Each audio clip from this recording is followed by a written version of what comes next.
Hi hello ನಮಸ್ಕಾರ. Welcome back to study material YouTube channel. ವಿದ್ಯಾರ್ಥಿಗಳೇ, ಯಾರೆಲ್ಲ ಇನ್ನೂ ನನ್ನ ಚಾನೆಲ್ನ ಸಬ್ಸ್ಕ್ರೈಬ್ ಮಾಡಿಲ್ವೋ ಪ್ಲೀಸ್ ಬೇಗ ಬೇಗ ಹೋಗಿ ಸಬ್ಸ್ಕ್ರೈಬ್ ಮಾಡಿ, ಹಾಗೆ ಪಕ್ಕದಲ್ಲಿರುವಂತಹ ಬೆಲ್ ಐಕನ್ನ ಪ್ರೆಸ್ ಮಾಡಿ. ಸ್ಟೂಡೆಂಟ್ಸ್, ಇವಾಗ ತಾನೇ PUC ವಿದ್ಯಾರ್ಥಿಗಳ ಕ್ಲಾಸಸ್ ಎಲ್ಲ ಸ್ಟಾರ್ಟ್ ಆಗಿವೆ. ಸೊ ನಿಮ್ಮ PUC ಜರ್ನಿಯಲ್ಲಿ ನಾನು ಸದಾ ನಿಮ್ಮೊಂದಿಗೆ ಇದ್ದು ನಿಮ್ಮ ಎಕ್ಸಾಮ್ಸ್ ಟೈಮ್ಗಳಲ್ಲಿ ನಿಮಗೆ ಹೆಲ್ಪ್ ಆಗಲಿ ಅಂತ ಇಂಪಾರ್ಟೆಂಟ್ ಕ್ವಶನ್ ಆ್ಯಂಡ್ ಆನ್ಸರ್ಗಳನ್ನು ಕಲೆಕ್ಟ್ ಮಾಡಿ ವಿಡಿಯೋಗಳನ್ನು ಅಪ್ಲೋಡ್ ಮಾಡ್ತೀನಿ. ಎಲ್ಲ ವಿದ್ಯಾರ್ಥಿಗಳು ಕೂಡ ಎಲ್ಲ ಸಬ್ಜೆಕ್ಟ್ಗಳಲ್ಲಿ ಪಾಸ್ ಆಗಬೇಕು ಅನ್ನೋದೊಂದೇ ನನ್ನ ಉದ್ದೇಶ. ಸೊ ಇವಾಗಲೇ ಹೋಗಿ ಸಬ್ಸ್ಕ್ರೈಬ್ ಮಾಡ್ಕೊಳ್ಳಿ. ಹಾಗೂ ನಾನು ಯಾವುದೇ ಒಂದು ವಿಡಿಯೋನ ಅಪ್ಲೋಡ್ ಮಾಡಿದರೂ ಕೂಡ ಅದರದ್ದು ಒಂದು ನೋಟಿಫಿಕೇಷನ್ ಮೊದಲಿಗೆ ನಿಮಗೆ ಬರುತ್ತೆ. ಸೊ ತುಂಬ ಸ್ಟೂಡೆಂಟ್ಸ್ ನನಗೆ ಮೆಸೇಜ್ ಮಾಡ್ತಿದ್ರು, ಮ್ಯಾಮ್ ಕನ್ನಡ ಸಬ್ಜೆಕ್ಟ್ನ ಎಕ್ಸಾಮ್ ಟೈಮಲ್ಲಿ ಅಷ್ಟೇ ಓದ್ತೀವಿ, ಹಾಗೆ ನಮಗೆ ಇಡೀ ಒಂದು ಟೆಕ್ಸ್ಟ್ ಬುಕ್ನ ಓದೋದಕ್ಕೆ ಟೈಮ್ ಸಾಲ್ತಿಲ್ಲ, ಅದಕ್ಕೋಸ್ಕರ ಪ್ಲೀಸ್ ನಮಗೆ ಇಂಪಾರ್ಟೆಂಟ್ ಕ್ವಶನ್ ಆ್ಯಂಡ್ ಆನ್ಸರ್ನ ಅಷ್ಟೇ ಹೇಳಿ, ಆದಷ್ಟು ಓದೋಕ್ಕೆ ಹೆಲ್ಪ್ ಆಗುತ್ತೆ ಅಂತ.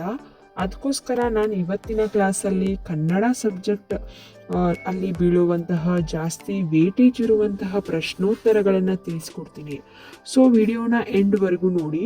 ಹಾಗೆ ನಾ ಇಲ್ಲಿ ಕೊಟ್ಟಿರುವಂತಹ ಪ್ರಶ್ನೋತ್ತರಗಳು ನಿಮಗೆ ಯೂನಿಟ್ ಟೆಸ್ಟ್, ಮಿಡ್ ಟರ್ಮ್ ಹಾಗೂ ಆ್ಯನ್ಯುವಲ್ ಎಕ್ಸಾಮ್ಗಳಲ್ಲಿ 99% ಕೇಳುವಂಥ ಚಾನ್ಸಸ್ ಇರುತ್ತೆ. ಅದಕ್ಕೋಸ್ಕರ ಎಲ್ಲರೂ ಈ ಪ್ರಶ್ನೋತ್ತರಗಳನ್ನು ನೋಟ್ ಮಾಡಿ ಇಟ್ಕೊಳ್ಳಿ. ಸ್ಟೂಡೆಂಟ್ಸ್ ಎಲ್ಲರೂ ಕೂಡ ಕನ್ನಡ ಸಬ್ಜೆಕ್ಟಲ್ಲಿ ಔಟ್ ಆಫ್ ಮಾರ್ಕ್ಸ್ಗಳನ್ನು ಪಡಿಬಹುದು.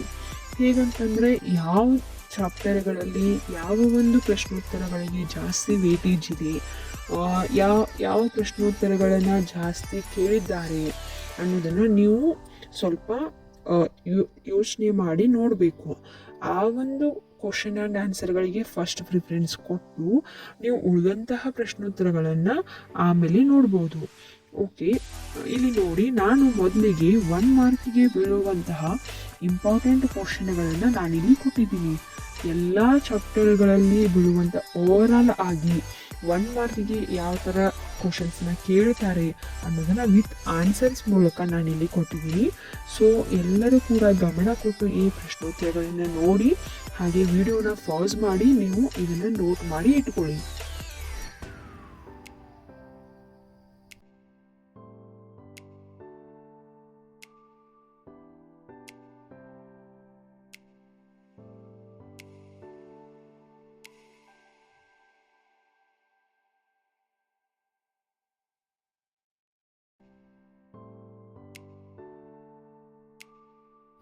ಇನ್ನು 1 ಮಾರ್ಕಿಗೆ ಯಾವ ಥರ ಬೀಳುತ್ತೆ ಅಂತ ನೋಡಿದ್ವಿ. ಇವಾಗ 2 ಮಾರ್ಕ್ಸ್ಗೆ ಅಂದರೆ 2 ಮಾರ್ಕ್ಗೆ ಬೀಳುವಂತಹ ಪ್ರಶ್ನೋತ್ತರಗಳನ್ನು ನೋಡೋಣ.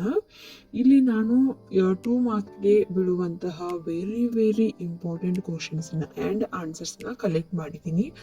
ಸೊ ಇವಷ್ಟೇ ನೀವು ನೋಟ್ ಮಾಡಿ ಇಟ್ಕೊಂಡು ಓದ್ಕೊಳ್ಳಿ. ಇಲ್ಲಿ ಎಲ್ಲ ಚಾಪ್ಟರ್ಗಳಲ್ಲಿ ಕೇಳಿರುವಂತಹ ಹಿಂದೆ ಮಾಡೆಲ್ ಕ್ವಶನ್ ಪೇಪರ್ಸಲ್ಲಿ ಕೇಳಿರುವಂತಹ 2 ಮಾರ್ಕ್ ಕ್ವಶನ್ಸ್ಗಳನ್ನು ಕಲೆಕ್ಟ್ ಮಾಡಿ ಅದರದ್ದು ಆನ್ಸರ್ ಕೂಡ ಕೊಟ್ಟಿದ್ದೀನಿ. ಸೊ ಅದು ಶಾರ್ಟಾಗಿ ನಾನು ನಿಮಗೆ ಈಸಿ ಆಗಲಿ ಅನ್ನೋ ಉದ್ದೇಶದಿಂದ ಆನ್ಸರ್ ಕೂಡ ಶಾರ್ಟಾಗಿ ಕೊಟ್ಟಿದ್ದೀನಿ. ನಿಮಗೆ ಬೇಕಾದರೆ ಅದನ್ನು ನೀವು ಲೆಂದಿಯಾಗಿ ಕೂಡ ಮಾಡ್ಕೋಬೋದು. ಅಂದರೆ 2 ಮಾರ್ಕ್ಸ್ಗೆ ಇಷ್ಟು ಆನ್ಸರ್ನ ಬರೆದ್ರೆ ಸಾಕು, ನಿಮಗೆ ಅಲ್ಲಿ ಫುಲ್ ಮಾರ್ಕ್ಸ್ ಸಿಗುತ್ತೆ. ಸೊ 2 ಮಾರ್ಕಿಗೆ ಯಾವ ಥರ ಕ್ವಶನ್ ಆ್ಯಂಡ್ ಆನ್ಸರ್ ಬೀಳುತ್ತೆ ಅನ್ನೋದನ್ನು ನೋಟ್ ಮಾಡಿ ಇಟ್ಕೊಳ್ಳಿ.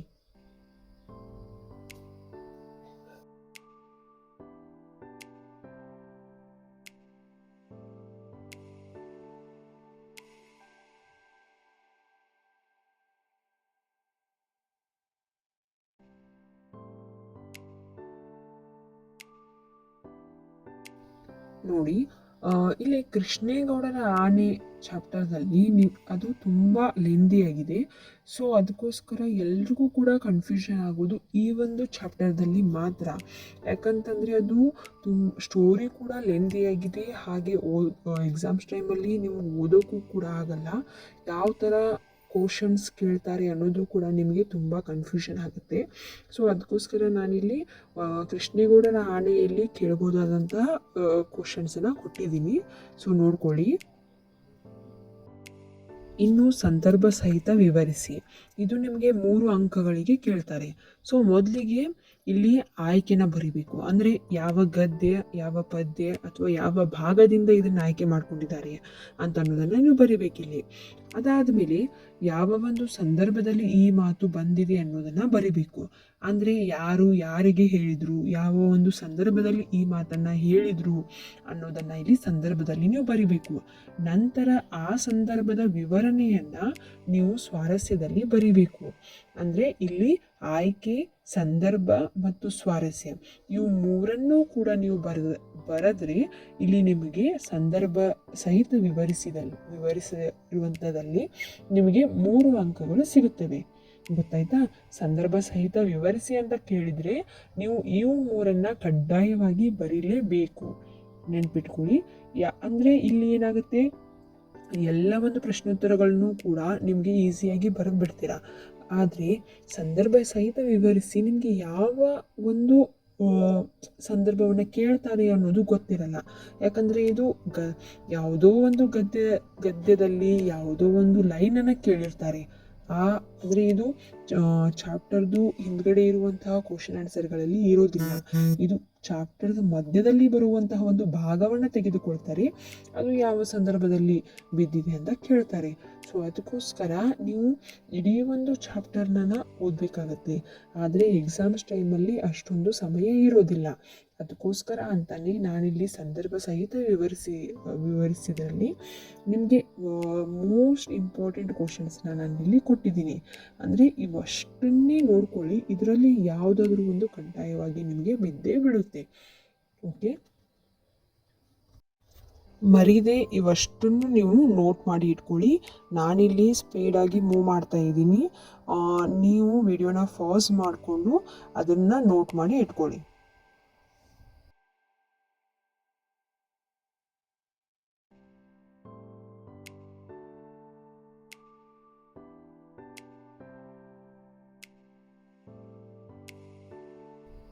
ಇನ್ನು ಪದ್ಯಗಳ ಭಾವಾರ್ಥವನ್ನು ಕೊಟ್ಟಿದ್ದೀನಿ.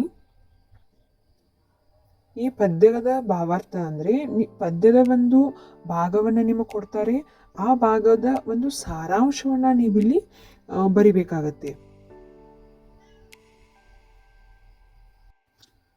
ಸೊ ನಾನಿಲ್ಲಿ ಒಂದಷ್ಟು ಇಂಪಾರ್ಟೆಂಟ್ ಆಗಿ ಬೀಳ್ಬಹುದಾದಂತಹ ಒಂದು ಪದ್ಯದ ಭಾವಾರ್ಥವನ್ನು ನಾನು ಇಲ್ಲಿ ಎಕ್ಸ್ಪ್ಲೇನ್ ಮಾಡಿದ್ದೀನಿ. ಸೊ ಯಾವ ಥರ ಭಾವಾರ್ಥವನ್ನು ಬರಿಬೇಕು ಎಂಬುದನ್ನು ನೀವು ಇದರಲ್ಲಿ ನೋಡ್ಕೋಬೋದು. ಸೊ ಇದನ್ನು ನೀವು ನೋಟ್ ಮಾಡಿ ಇಟ್ಕೊಳ್ಳಿ. ನಿಮಗೆ ತುಂಬ ಯೂಸ್ಫುಲ್ ಆಗುತ್ತೆ ಎಕ್ಸಾಮ್ ಟೈಮ್ಗಳಲ್ಲಿ. ಇದಷ್ಟೇ ಅಲ್ಲ, ನಿಮಗೆ ಪ್ರಬಂಧ ಕೂಡ ಕೇಳ್ತಾರೆ. ಸೊ ಪ್ರಬಂಧವನ್ನು ಯಾವ ಥರ ಕೇಳ್ತಾರೆ ಅನ್ನೋದನ್ನು ಇಲ್ಲಿ ಒಂದಷ್ಟು ಎಕ್ಸಾಂಪಲ್ಸನ್ನು ನಾನು ಕೊಟ್ಟಿದ್ದೀನಿ. ಆ್ಯಂಡ್ ನೀವು ಪ್ರಬಂಧವನ್ನು ಬರೆಯುವಾಗ ಯಾವ ಮೆಥಡ್ನ ಫಾಲೋ ಮಾಡಬೇಕು ಅನ್ನೋದನ್ನು ಹೇಳಿದ್ದೀನಿ. ಅಂದರೆ ಇಲ್ಲಿ ಮೊದಲಿಗೆ ನೀವು ಪೀಠಿಕೆಯನ್ನು ಬರೀಬೇಕು. ಪೀಠಿಕೆ ಆದಮೇಲೆ ಅಂದರೆ ನೀವು ಯಾವ ಒಂದು ವಿಷಯದ ಬಗ್ಗೆ ಬರಿತಾ ಇರ್ತೀರಾ ಅದರದ್ದು ಒಂದು ಪೀಠಿಕೆನ ನೀವು ಇಲ್ಲಿ ಕೊಡಬೇಕು. ಅದಾದ ಮೇಲೆ ನೀವು ವಿಷಯ ನಿರೂಪಣೆ ಅಂದರೆ ಆ ವಿಷಯದ ಒಂದು ವಿಷಯವನ್ನು ನೀವು ಪೂರ್ತಿಯಾಗಿ ನೀವು ಅದರದ್ದು ಎಕ್ಸ್ಪ್ಲನೇಷನನ್ನು ನೀವು ಮಾಡಬೇಕಾಗುತ್ತೆ. ಆ್ಯಂಡ್ ಇಲ್ಲಿ ಕೊನೆಯದಾಗಿ ನೀವು ಉಪಸಂಹಾರವನ್ನು ಬರಿಬೇಕು. ಈ ಥರ ನೀವು 3 ಮೆಥಡನ್ನು ಫಾಲೋ ಮಾಡಿ ನೀವು ಇಲ್ಲಿ ಪ್ರಬಂಧವನ್ನು ಬರಿಬೇಕಾಗುತ್ತೆ.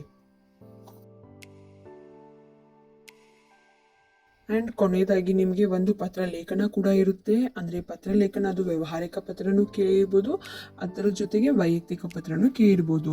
ಇಲ್ಲಿ ನೀವು 2 ಪತ್ರಗಳ ಒಂದು ಮೆಥಡ್ ಯಾವ ಥರ ಬರುತ್ತೆ ಅಂದರೆ ವಿನ್ಯಾಸ, ಅದನ್ನು ನೀವು ಇಲ್ಲಿ ನೋಡ್ಕೋಬೇಕಾಗುತ್ತೆ. ಅದರದ್ದು ಒಂದು ಪ್ಯಾಟರ್ನ್ ಯಾವ ಥರ ಬರುತ್ತೆ ಅನ್ನೋದನ್ನು ನೀವು ಇಲ್ಲಿ ನೋಟ್ ಮಾಡಿ ಇಟ್ಕೊಳ್ಳಿ. ಆ್ಯಂಡ್ ಅದರ ಜೊತೆಗೆ ನಿಮಗೆ ಗಾದೆ ಮಾತನ್ನು ಕೊಡ್ತಾರೆ, ಅದರದ್ದು ಎಕ್ಸ್ಪ್ಲನೇಷನನ್ನು ನೀವು ಮಾಡಬೇಕಾಗುತ್ತೆ.